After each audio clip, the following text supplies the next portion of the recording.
Welcome to the tournament. I am your host, John, and today it's the Prove Yourself tournament. We have 15 famous people from throughout the history of the United States, each of whom had to overcome adversity and the negative opinions of others to achieve the success and stardom that they eventually found. First on the list, Vincent van Gogh. Van Gogh had no commercial success while he was alive and ended up committing suicide in poverty. Today, his paintings sell for millions. Next on the list, Dr. Seuss. Dr. Seuss sent out his very first children's book for publishing and had it rejected more than 20 times. Next, Oprah Winfrey. Oprah had a childhood that was basically a horror show, which she overcame to become one of the most successful people in the whole United States. Marilyn Monroe overcame also really terrible childhood, but her difficulties did not end there. She continued to face adversity all the way until her death. Stephen King overcame his worst critic, himself. His very first breakout novel, Carrie, he ended up throwing it away before his wife fished it out of the trash. Lucille Ball had acting teachers tell her to give up and find another line of work. Madonna worked as a server at Dunkin' Donuts while she pursued her career in dance, sent out some demos to record producers and did not find success immediately, but she kept plugging away. Fred Astaire, during one of his early screen tests, was described as can't act, slightly bald, can dance a little. You might think Taylor Swift doesn't belong on this list because she found a success at a fairly early age. Her adversity is coming right now. She can't perform any of her early songs because she no longer owns the rights to them. Michael Jordan makes no secret of his failure. One of the most famous quotes on failure comes from Michael Jordan. He says that he's missed more than 9,000 shots in his career, lost over 300 games. He says that you cannot find success unless you plow through the failures. Abraham Lincoln has a big list of famous failures. He lost his job. He was defeated for legislature. He failed in business. He had a nervous breakdown, was defeated for Speaker of the House. All of that before he was finally elected president. Thomas Edison was famous for failing at things.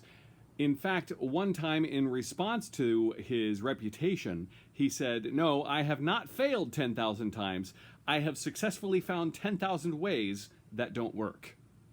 Lady Gaga dove into the music scene very early, but she was consistently rejected by music labels and radio stations because they said she was too racy, and they said her music was too dance-oriented and not marketable. Emily Dickinson wasn't published too much while she was alive. She was a recluse and had only about a dozen of her poems put to print. Henry Ford was given the opportunity to build up 2 businesses, which he got investors for. He drove both of those businesses directly into the ground. Not very many people get a third chance. Henry Ford did, and he made the Ford Motor Company. There are the 15 people that will be competing. We're not going to have them compete in things that they are good at, however. How will these celebrities pass through the gauntlet and win the tournament? We will give them random criteria. Whoever our comedians determine is the winner of that particular round advances to the next match. We have 2 fantastic comedians today to join me. They are Tim Burns and Sean Franklin. Hello, I'm Tim. I'm in the Salina, Kansas. Happy to be on today's show. I feel excited as the reigning champ thus far to see if I can pull out another win. Hi, guys. Yeah, that's cheese. I'm Sean. I do things at home now in the pandemic. Are you going to tell us anything about that disembodied pizza hand that we saw a second ago? Oh, that was a child. The place is infested with them. There are like 3 or 4 of them. I don't. The cat doesn't really go after them. I don't really know what to do. So this is round number 1. First 2 celebrities that are getting pitted against each other, Dr. Seuss and Lucille Ball. Which one of these two celebrities do you think has the capability to really, really bum you out? As uplifting as Dr. Seuss books were and have been, I think there's an underlying element of just kind of deep sadness about just the way the world is and was at the time when he was around. Like, I'm sure you already know, but like Yertle the Turtle was based off of like World War II and Hitler and everything that was happening like through all that. So, if he was here in person, I feel like he would just speak in rhyme all the time, and that would just kind of be annoying. The intense amount of cigarettes and whiskey and gin turned her voice kind of into that thing, that the older Hollywood crowd from the 30s and 40s and 50s and 60s had, because, why not? I mean, you're not going to live forever, and she didn't. She's dead. I am going to advance to the next round. Dr. Seuss. I think right now in 2020, the thing we need the very least is some motherfucker rhyming all of this shit to us on a daily basis. Oprah Winfrey versus Marilyn Monroe. Which one of these two would make the best guide to take you to an alternate dimension? Oprah has been to another dimension. I believe she owns like 5 or 6 of them. She has the scientific equipment and the money to make that possible. She knew how to get what she wanted, and I think were we to go to another dimension, she would find a way to, whether it's just through speech or through whatever means she deems personally of value to go through, she would not be a bad guy to have on your side, especially if you get into some trouble. So for this one, I am going to advance to the next round. Oprah Winfrey, I agree. She has the resources to be able to create her own dimension. She might even live there now. Who knows? Yeah, she probably does. Michael Jordan versus Vincent van Gogh. Which one of these two celebrities would be better at raising a whole bunch of money for charity? Michael Jordan would be best at raising a whole bunch of money for charity because Michael Jordan has had a lot of money in his time. He knows how to get the money and he knows what to do with it once he has it. All he would have to do is stick his tongue out, wag it around, and people will throw $20 bills at him.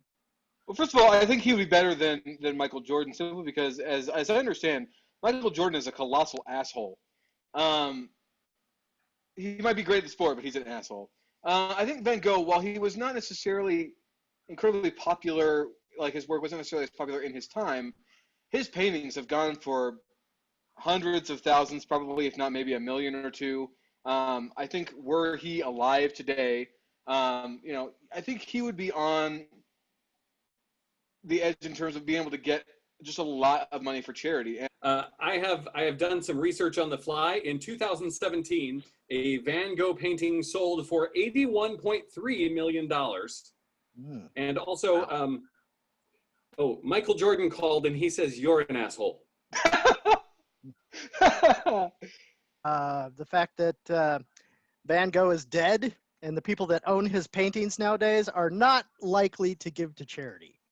Fred Astaire versus Henry Ford. Which one of these two guys would make the better co-worker? Well, if there's anything I know about Fred Astaire is that for years he had a partner and kind of co-worker in the movies, and that was Ginger Rogers, and they did a lot of really great work together. The fact that they can do so much throughout their career and still be able to do those and have like great chemistry and stuff on screen, I think makes him a pretty solid choice as far as a great coworker. Not to mention he seemed like a nice guy. Well, nice guys finish last, honestly. Henry Ford, we know, was not a nice guy. He also, supported certain people in Germany around the time of the war. I think he probably wouldn't be a better coworker necessarily, but I think he would get things done. And I think you would wind up doing them.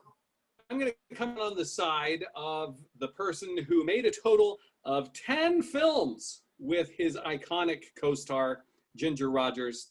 Yes, welcome to round 2, Fred Astaire. I think that's fitting. We're pitting Stephen King versus Thomas Edison. Which one of these two people would you rather have do home surgery on you? He seems to have a pretty good understanding of human anatomy. I have read some of the books, and like when he describes someone's arm coming off, he goes into pretty heavy detail of it. I think he could probably wing surgery. I don't know if you're going to come out of it, but Thomas Edison does not stop until he is an expert at something. He is an inventor, which means he's been tinkering around with little crap all of his life. And that is the reason you should have him tinkering around with your little crap. I'm not sure I would want him tinkering around, especially with the level of failure that he's also incurred on some of his other projects. If he messes one thing up in me, that pretty much guarantees death. He electrocuted an elephant. And he did. As far as I know, that elephant was fine. I think I got to give it to Stephen King. And Stephen King has not literally killed an elephant. Emily Dickinson versus Abraham Lincoln. Which one of these two famous people would make a better co-host for your talk show? As one of the most celebrated poets of all time, despite the fact that she had kind of a tragic end, I think she would be able to bring up some really interesting points and maybe have a different perspective on things. And I think through those kind of lenses, I think she would make a pretty good co-host for a show. I think she's not afraid to talk about certain subjects, and I think that would make for interesting entertainment. So, come on, man, Abraham Lincoln. Everybody knows Abraham Lincoln. I don't have to introduce you to my co-host. So this guy, he's on a penny. He's on a penny. Do you have a penny in your house? I bet you do. I bet you got like 50 of them in your car. Emily Dickinson. Maybe like 1.8% of the population has actually read Emily Dickinson. Right? Come on. Abraham Lincoln, man, he's in your pocket, dude. But not in the way that most presidents are. For the sheer viral marketing that is already happening, I have to pick Abraham Lincoln. Mm-hmm. Taylor Swift versus Madonna. Which one of these two is more likely to start a new civil war? There was a civil war between Taylor and Kanye, and Kanye is going to be president, apparently. So, I mean, if there's anything that can bring about a war, it's probably Taylor Swift taking half the country and Kanye taking the other half of the country and just battling it out. I think Madonna is the person on this list that is most likely to start a new civil war because she's quietly been fomenting dissent for nearly 30 years. When she burst onto the music scene, she freaked out the establishment. And that is job number one when you're starting a new civil war, freak out the establishment. She challenged people's norms. She made them uncomfortable. And when people are uncomfortable, the very next thing they're going to do, overthrow the government. I think I'm going to have to go with Madonna because I just, having been around longer, maybe knowing the ins and outs and being able to cause, kind of that widespread, not hysteria, but just kind of slowly taking it out. Tim, your contestant Lady Gaga advances automatically to round two. So congratulations. Top of round two, Dr. Seuss versus Oprah Winfrey. Which of those two would you rather co-author a book with? Dr. Seuss is the person you definitely want to co-author a book with. You can name dozens of books that Dr. Seuss wrote. Green Eggs and Ham. The list goes on and on. How many of Oprah's books can you name?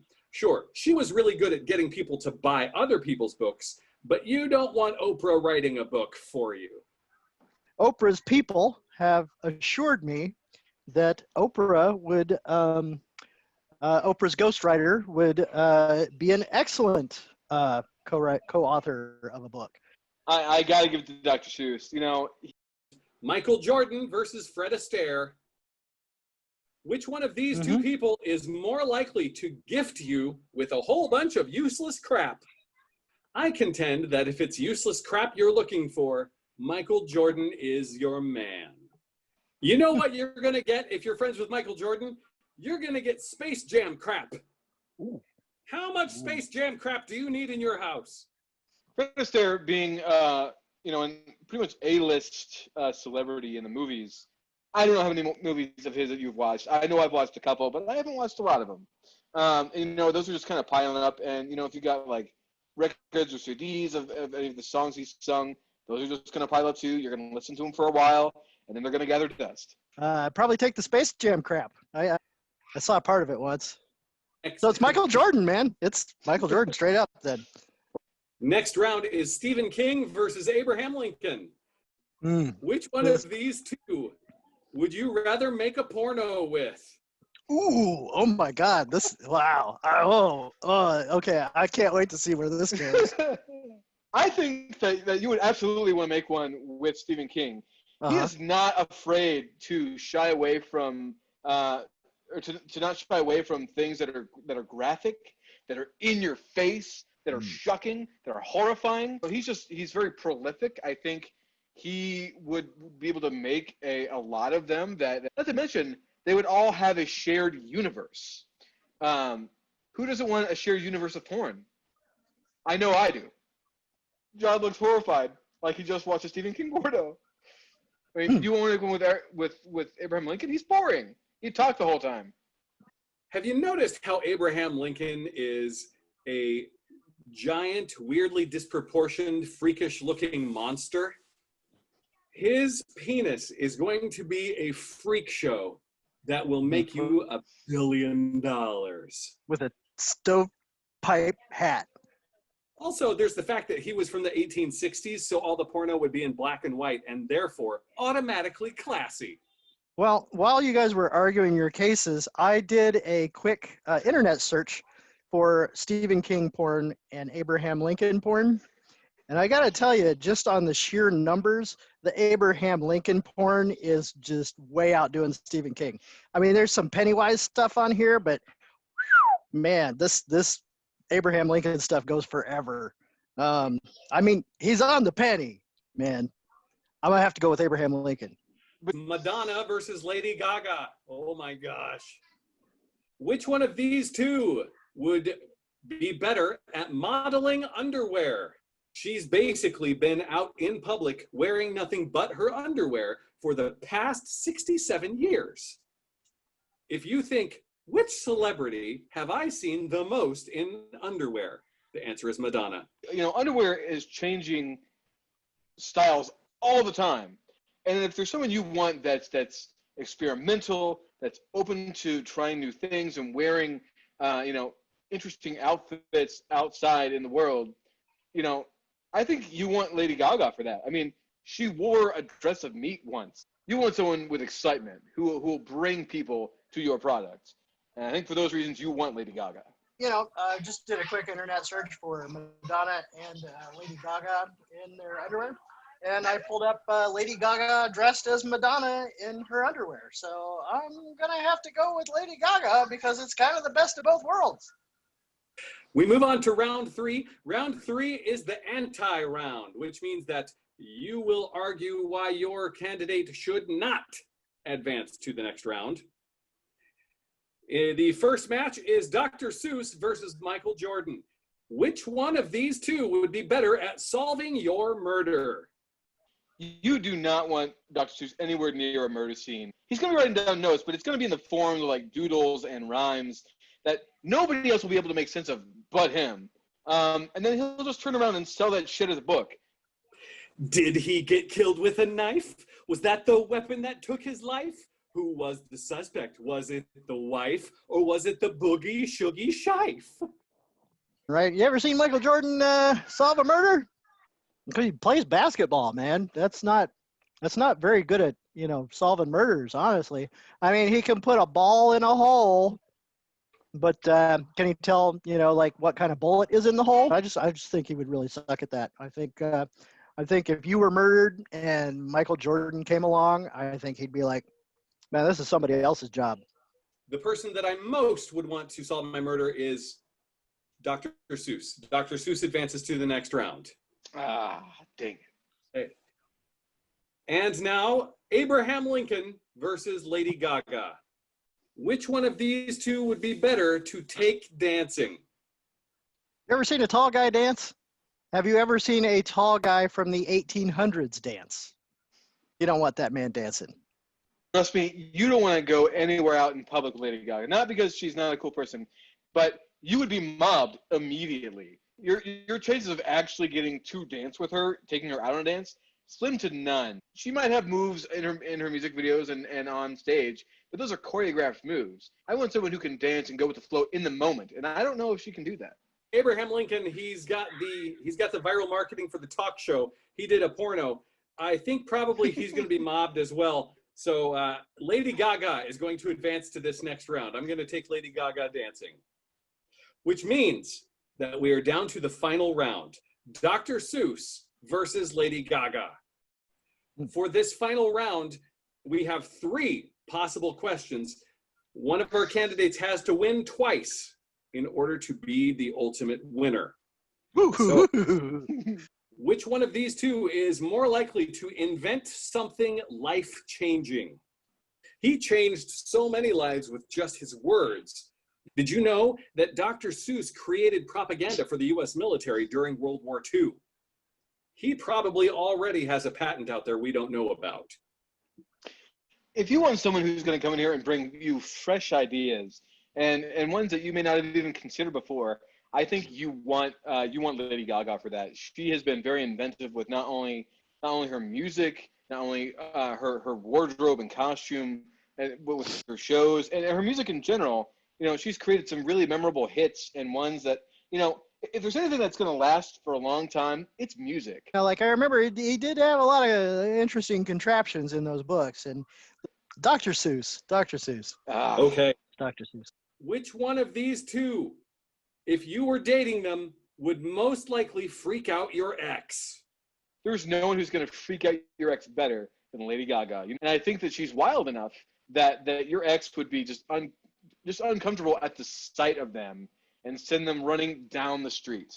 You know, and also they would probably freak out thinking that, oh, hey, you've gotten more adventurous, and you know, why weren't you that way in your previous relationship? I think Lady Gaga is the person that's going to send your ex into a freak out. You happen to run into your ex at the grocery store.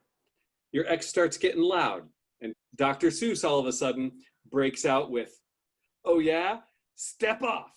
I will fuck him in a box. I will fuck him with a fox. I will fuck him on a bank. I will fuck him in a tank. Dr. Seuss was filthy. I don't know if you knew that. And he will, your ex will never be seen again.